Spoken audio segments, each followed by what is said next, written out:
Asante msikilizaji kwa kuendelea kuwa nasi katika matangazo haya. Ni Dunia Yetu leo jioni kutoka DW mjini Bonn, ikiwa ni saa 12:07 kwa saa za huko Afrika Mashariki. Moja kwa moja tunaanzia Mashariki ya Kati ambako Waziri Mkuu wa Israel Benjamin Netanyahu amesema kiongozi wa wanamgambo wa Hamas mjini Gaza Mohamed Sinwar ameuawa.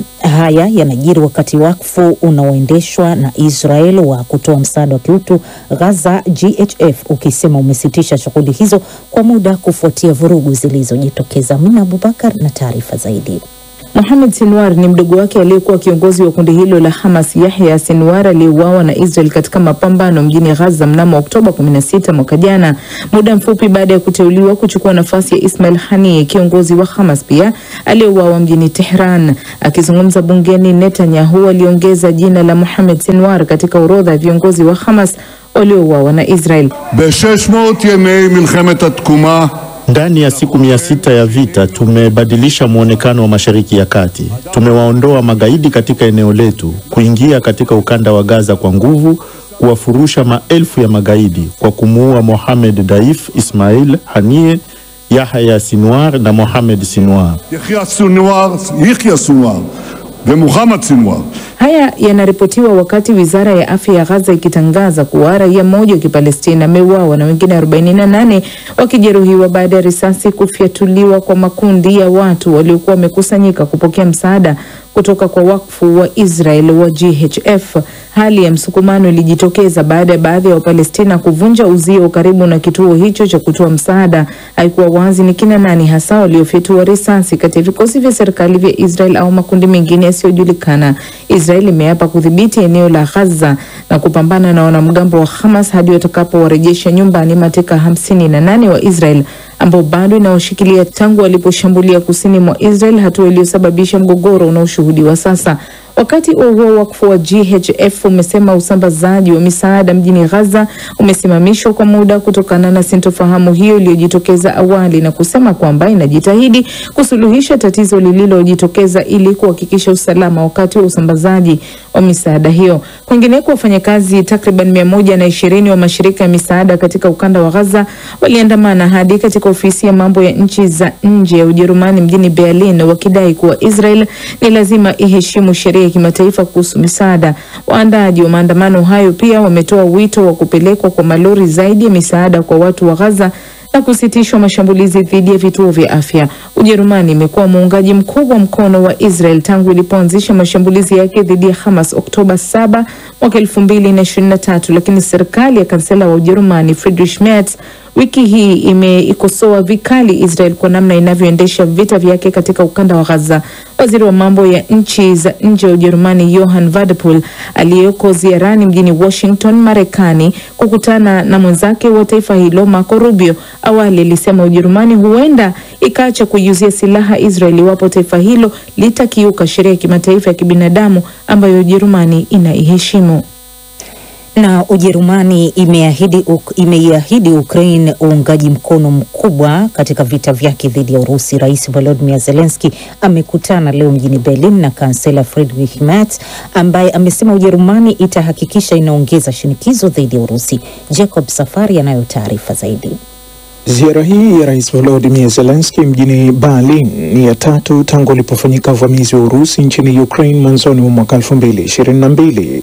Zelensky amekutana na kansela Friedrich Merz huku akiwa na lengo la kutafuta hasa msaada wa kijeshi chini ya kiwingu cha kuongezeka mashambulizi ya Urusi dhidi ya nchi yake Ukraine, licha ya kuwepo juhudi zinazoongozwa na Marekani za kumaliza vita. Kansela Merz amemwahidi Zelensky kwamba Ujerumani itampa msaada wa kupambana na Urusi. Unsere Verteidigungsminister werden heute eine Absichtserklärung über die Beschaffung weitreichender. Mawaziri wa ulinzi wa nchi zetu hivi leo watasaini mkataba wa maelewano kuhusu kusaidia Ukraine kuunda makombora yake yenyewe ya masafa marefu. Hakutokuwepo na vizingiti vyovyote, na hili litawezesha Ukraine kuwa na uwezo wa kujilinda yenyewe hata dhidi ya jeshi lake nje ya ardhi yake. Huu utakuwa ni mwanzo wa mpango mpya wa mashirikiano ya kijeshi kati ya mataifa yetu mawili. Ushirikiano unaweza kuwa na mafanikio makubwa. Militärisch-industriellen Zusammenarbeit zwischen unseren Ländern, die Großes Potenzial hat. Pamoja na kutoa ahadi hiyo, Merz amekataa kuzungumzia ikiwa binafsi ataruhusu kupelekwa kwa makombora ya kimaomboleo ya masafa marefu ya Taurus nchini Ukraine.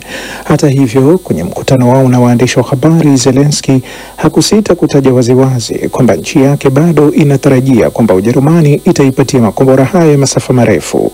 Itakumbukwa kwamba mtangulizi wa kansela Merz, Olaf Scholz, alikataa katakata pendekezo hilo la Ukraine, huku upande mwingine Moscow ikiionya Ujerumani mara kwa mara kutothubutu kuipatia Ukraine makombora hayo. Ziara ya Zelensky mjini Berlin imekuja siku chache baada ya Urusi kuanzisha kampeni kubwa ya kuishambulia Ukraine kwa makombora na droni, na pia katika wakati rais wa Marekani Donald Trump akionyesha kuchoshwa na vitendo vya rais wa Urusi Vladimir Putin. Merz ameahidi kwamba serikali yake haitoacha kuishinikiza Urusi.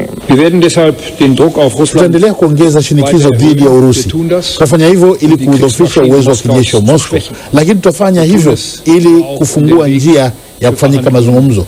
Kwetu sisi Ujerumani, nasema hivi kwa kuweka wazi kwamba tutafanya kila tuwezalo kuzuia kufanya kazi tena bomba la usafirishaji gesi la Nord Stream 2. Ujerumani pia itaipatia msaada wa ziada wa takriban euro bilioni 5 Ukraine, kwa mujibu wa Wizara ya Ulinzi, kufuatia ziara hiyo ya Zelensky Berlin. Zelensky atakutana pia na rais wa Ujerumani Frank-Walter Steinmeier katika kasri la Bellevue. DW tunavuma kwa kishindo. Na wakuu wa majeshi na wataalamu wa usalama kutoka nchi za Kiafrika wanakutana kwa mara ya kwanza nchini Kenya kujadili masuala ya usalama na ulinzi. Kongamano hilo linafanyika wakati ambapo mataifa mengi barani Afrika yanakabiliana na migogoro ya kiuchumi na kisiasa na majanga ya kibinadamu. Mkutano huo unawajumuisha pia wawakilishi wa usalama wa Marekani wa AFRICOM. Thelma Mwazaya na taarifa hiyo. Kongamano hilo linafanyika barani Afrika kwa mara ya pili na kuwaleta pamoja wakuu wa usalama kutoka mataifa 37. Akizungumza wakati wa ufunguzi rasmi, Kamanda Jenerali wa kikosi cha Marekani barani Afrika cha AFRICOM, Michael Langley, amesisitizia umuhimu wa kuimarisha ushirikiano ili kukabiliana na vitisho vinavyoibuka barani Afrika ili kudumisha usalama na ustawi. Kwa upande wake, Waziri wa Ulinzi wa Marekani Pete Hegseth alilihutubia kongamano kielektroniki siku ya Jumatatu kusisitizia umuhimu wa ushirikiano wa Marekani na Afrika ili kupambana na changamoto za kiusalama zinazoibuka. Kauli hizo zinaungwa mkono na Waziri wa Ulinzi wa Kenya Soipan Tuya. Kenya and the United States do share a strong Kenya na Marekani na ushirikiano thabiti wa ulinzi. Kongamano hili linatupatia jukwaa muhimu la majadiliano yaliyo na msingi wa ajenda ya Afrika na kutambua kuwa amani endelevu inapatikana kwa ushirikiano wa kikanda na kimataifa. International cooperation. Mada kuu ya mkutano huo wa usalama ni kuimarisha usalama Afrika, kudumisha ustawi wa juhudi za pamoja. Kongamano la ACHOD 25 limekuwa jukwaa muhimu la majadiliano rasmi na kubadilishana mitazamo katika sekta ya usalama.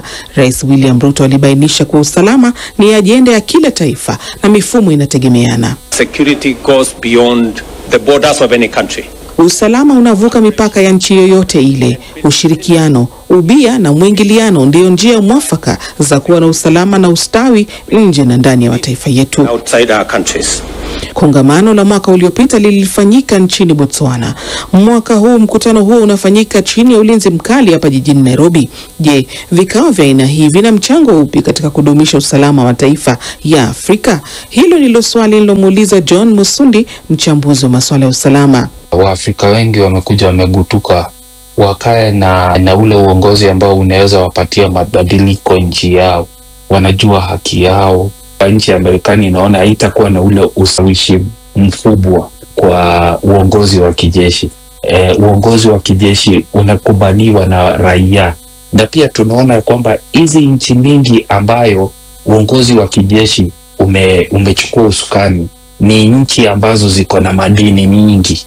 Nchi kama ya Urusi imeendelea kusaidia nchi zingine za Kiafrika kukabiliana na ugaidi, kitu ambayo nchi ya Amerika ndio ilikuwa inafanya hapo zamani. Kongamano hilo linaungwa mkono na washirika wa kimataifa, ila ajenda inaongozwa na vipaumbele vya mataifa ya Afrika.